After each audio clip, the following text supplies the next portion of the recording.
Never marry the girl you love, marry the one you've examined. Let's kill the fantasy. Love is not clarity, love is chemical bias, a full body high that disables your logic, ignores red flags, and convinces you that this is different.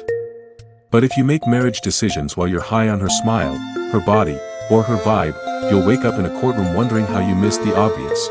Let's break it down. 1. Love is not a lens, it's a smoke machine. When you're in love, you ignore the lies, you excuse the disrespect, you call the delusion destiny. You think she's the one, because she makes your stomach flip, but indigestion does that too. Love makes you invest before you investigate. And by the time reality kicks in, you've already paid the bride price, signed the lease, and called her home. Love is blind. So is justice. And the law. It's already coated with bugs that favor women by default. 2. The smartest men don't marry alone, they assemble a council. Before you propose, ask yourself, who vetted her? Because while you were hearing wedding bells, your circle was hearing alarm bells. You need a close friend to spot the manipulation, a mentor to check alignment, a spiritual guide to test values, a doctor to run genotype, fertility, blood type, a psychiatrist to dig mental health history, a therapist to sniff out trauma, an accountant to spot financial red flags, time to reveal her default, not her dating profile, and most importantly, you need someone who'll say, bro, she's beautiful, but she's dangerous. Because the woman you love might be the woman who ruins your life. 3. Every foolish marriage starts with, but I love her. You knew she was reckless, but you loved her. You knew she had zero peace, but you loved her. You knew her mom was divorced 3 times and raised her on TikTok quotes, but you loved her. You thought love would fix it, but love doesn't fix dysfunction. It just sponsors it. You're not a savior. You're not a therapist.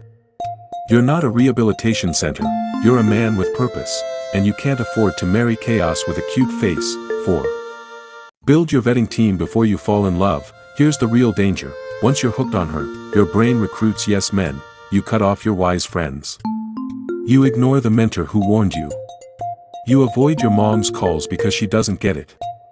You create a fake echo chamber of support, because deep down, you know you're making a bad call. That's why your vetting council must be built while you're still sane, before she clouds your judgment, before you call lust loyalty. Before you buy a ring out of guilt, not greatness. 5. The woman you love might be the worst one to marry. If she knows she has your heart, she'll stop trying. She'll use your emotions as leverage. She'll call you controlling when you set standards. She'll say you should accept me as I am while dragging you backwards, because she knows you won't walk away. And if she knows that, you're finished, because the woman you love should also fear losing you, not because you're toxic, but because you're rare. Final word. Love is a test. Marriage is a contract. You don't marry because of butterflies. You marry because of blueprints. You marry the one your circle agrees on, the one time has tested, the one truth has exposed, and still found worthy. Because when love fades, it's the clarity of your counsel that keeps the marriage alive. So yes, fall in love, but don't propose in it.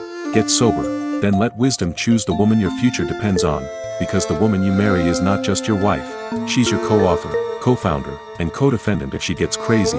Choose well. Start by subscribing to our channel if it is your first time here, and share this knowledge to someone who needs to hear it. Together, we will rebuild our mindsets.